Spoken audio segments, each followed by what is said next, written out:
Alright, so in this video I'm going to show you how you can create environment variables in Vite apps and how you can import them into your framework like React or Vue or anything. So just to check, so we should have something like, traditionally you would do like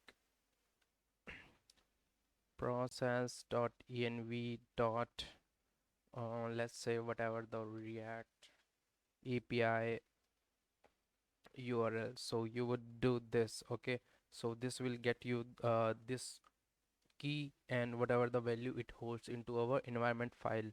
So currently we don't have any environment file, so first now I will create it with .env, and let's say React API URL, okay, is equal to http and 127.0.0.18000, which is Django's default. And in this, so currently it will be returning something that won't show up into the browser, so I will do json.stringify, so we can't see this, but in Vite we do something like import.meta.env. Okay, so if we do this, let's hit refresh.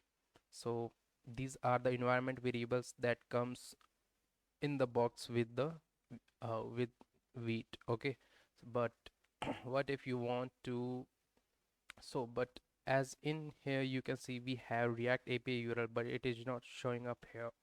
So how we can show this environment variable into our, how we can import into our app? Okay, so first of all we will have to append Vite underscore, and then if you will see we have this Vite React API URL. Okay, so this is how you can create and import your environment variables into your React apps. All right, so that's it for this video.